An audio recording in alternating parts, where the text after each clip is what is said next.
আসসালামু আলাইকুম সময় দর্শকবৃন্দ। দেয়ানগঞ্জ টু গফরগাঁওর যে রাস্তা, ভয়াবহ অবস্থা। এই রাস্তায় যে আসছে ঝুঁকি নিয়ে আসতে হচ্ছে। আমরা এক গাড়ি দিয়ে যাচ্ছিলাম, এই গাড়ির বাম্পার নষ্ট হয়ে গেছে। আমরা দেখছি এখানে রাস্তার বেহাল অবস্থার কারণে পুরোটা রাস্তায় আমরা দেখছি যে এখানে অবস্থা খুবই ভয়াবহ। হ্যাঁ, গাড়ি আমরা চালাইতে অফিসে হয়ে যায়, সমস্যা হয়ে যাচ্ছে। ভালো রাস্তা বাম্পার ভেঙে গেলো, একবারে খারাপ রাস্তা, যাওয়ার মতন কোনো ব্যবস্থা নাই দিকে। সমাজের দর্শকবৃন্দ, আপনারা শুনছেন এই গাড়ি দিয়ে রাস্তা দিয়ে চলা একেবারে খুবই দুষ্কর হয়ে গিয়েছে। সাধারণ মানুষের খুবই কষ্ট হচ্ছে। এই রাস্তা কেন যে ঠিক হচ্ছে না কেউ বলতে পারছে না। আপনি এনে কি করবেন? ওই যে যে বলেন।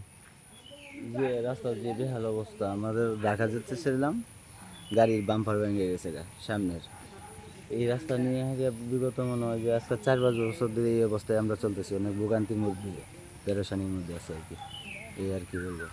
সমাজের দর্শকবৃন্দ বলছিলেন যে এক যাত্রী, তিনি ঢাকা যাচ্ছিলেন, গাড়ি নষ্ট হয়ে যাওয়াতে এখন বিপাকে পড়েছে। এই রাস্তার বেহাল অবস্থা আসলে কেউ দেখাননি মনে হয়। প্রশাসন যারা আছেন এই বিষয়টি লক্ষ্য করবেন। এদিক দিয়ে প্রত্যেক দিন হাজার হাজার মানুষ চলাচল করে, ঢাকার দিকে রওনা করে। কিন্তু এই অবস্থা যদি এরকম থাকে তাহলে কঠিন অবস্থা মানুষের জন্যে। চলাচল করা খুবই কষ্টকর হয়ে যায়। হ্যাঁ বাবা, রাস্তা অনেক খারাপ, চলতে বলতে পারি না, আমরা ঢাকা শহর ঘুরতে মুরতে পারি না, বুঝুন অনেক কষ্ট হইতেছে। আমরা কি কষ্ট পারতে পারছেন, ওটা আমরা চেষ্টা করেন। কষ্ট আছে, রাস্তাঘাটে যাইতে পারি না, বুঝুন উদ্ঘাট অনেক নষ্ট, গাড়ি ঘোড়া একটা একদম চলে না, কষ্ট হচ্ছে, অনেক কষ্ট হচ্ছে আমরা, বুঝুন এই রাস্তা আমাদের দাঁড়ায় রয়েছি, গাড়ি নষ্ট হয়ে গেছে। আপনি কি করবেন করেন, গাড়ি রাস্তাঘাট কষ্ট করে দিই ভাই।